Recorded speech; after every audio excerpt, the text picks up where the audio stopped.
Hi guys. As promised in this video, we're going to practice multiplying binomial radical expressions. So yesterday we just multiplied like a rad times a rad. Today it's going to be binomials. Binomials have two terms. So it's going to look like this. Now, this formatting should look very familiar because we've done this before. We haven't done it with radicals, but we've totally done this with variables. And guess what we're going to use to multiply this? The box method. So exciting, guys. Box method shows up again. I love my favorite thing in the world, right? I love the box method. So here we can use the box method. Please notice it's only 2 by 2 box, right? Because this is a binomial. So remember that terms are split up by adding and subtracting signs. So this 2 is a term. And then the plus sign says, okay, next term. And then the 4 rad 5 is one single term. So you do want to keep that together. You don't want to do a 4 and then a rad 5. All right. So make sure that you're keeping the numbers that are right next to each other. Those stay together as a single term. Same thing with the 3 is its own term, because then we have the plus sign, and then the 2 rad 5 is its own term, and that stays together. Okay, let's fill in our box. So in our first box, probably the easiest box up here, it's 2 times 3, which is 6. Next, I'm going to multiply this 2 on the left side with the 2 rad 5 across the top. Now, when you're multiplying, outside numbers get multiplied with other outside numbers, and inside numbers get multiplied with other inside numbers. So I'm going to take my 2 that's on the outside and my other 2 that's on the outside. I'm going to multiply those together to make an outside 4. And then since this was the only square root, I'll just keep it a square root of 5. Similarly, over here, I have 4 rad 5 times 3. The 3 and the 4 are both not under a radical, so they can multiply to make an outside 12. And then the rad 5 was the only rad for this problem, so it's going to stay a rad 5. Finally, for my last box, I have 4 rad 5 times 2 rad 5. So again, we're going to multiply the outside numbers together, and that will stay on the outside. And then we're going to multiply the inside numbers together, and those will stay on the inside. So on the outside, I'm going to do 4 times 2, which is 8. And on the inside, I'm going to do 5 times 5, which is 25. Again, outside numbers on the outside, inside numbers on the inside. The really cool thing about the box method with radicals is we're actually going to be able to get like terms on both diagonals.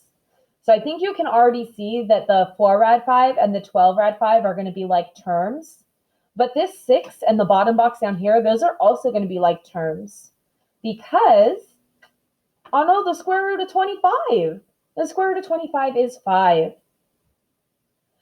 The 8 is being multiplied with the square root. And so this bottom box is going to turn into 8 times 5. And 8 times 5 is 40. And so now look, these two boxes are also like terms. So we actually get like terms on both diagonals. When we're writing our final answer, usually we write the numbers first and then the rads second. So I'm going to do my 6, and don't forget too, when we're pulling out of the box, we're adding. So I'm going to do my 6 plus 40 first, which is 46. And then I'm going to do my 12 rad 5 plus 4 rad 5. We're only adding the 12 and the 4. That's 16. And then we keep it a rad 5. So look, we still got a binomial answer. Box method. All right, go ahead and try this problem on your own. Go pause the video and see if you can get the right answer. Before we check our answer, let's make sure that you remembered that when we're squaring something, it means that we're multiplying it by itself. We're multiplying something by itself. So I hope that you wrote the same thing across both sides of your box. 2 rad 3 and then negative rad 6. If you didn't do that, pause the video and fix it. All right, let's check our final answer. So for my final answer, I got 18 minus 12 rad 2. 18 minus 12 rad 2. If you didn't get this, maybe you did not factor tree your radicals. Back to treat your radicals and see who can get out.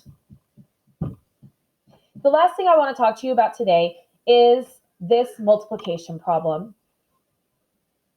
In this multiplication problem, I hope that you are noticing that these are almost exactly the same, almost identical, but one is a positive and one is a negative. These are called conjugates. We learned about conjugates last chapter. Remember, we talked about how, like, when you get a final answer with a square root in it, there's always like a plus or minus sign, a positive and a negative version of the same thing. That's what these are. These are conjugates. It's a positive and negative version of the same parentheses.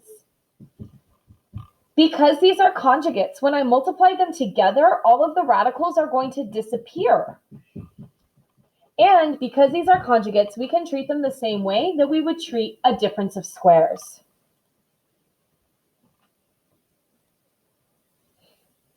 For a difference of squares, and if you don't remember a difference of squares, I'm going to write it down up here for you.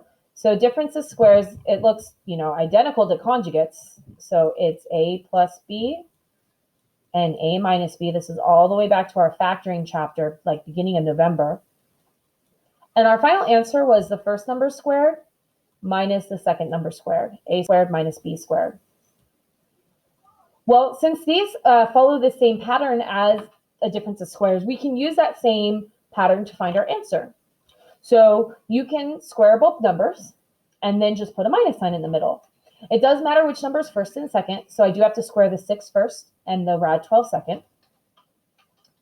When you're squaring a regular number, 6 squared, you're going to get 36.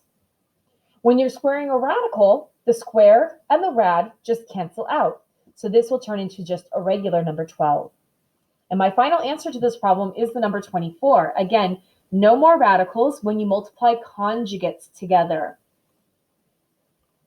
To finish up this video, let's have you try this problem on your own. This is conjugates.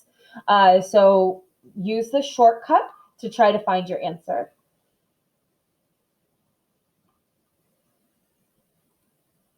All right, how'd you do? I got negative 40. If you are struggling with this one, just a little help. When you're squaring the first term, the outside number does get squared, and the inside number just becomes a regular number 6. So when you're squaring this first one, you're actually going to get 24. 2 squared is 4, and rad 6 squared is regular 6. So hopefully that helps. And then again, the correct answer is negative 40. This concludes today's videos.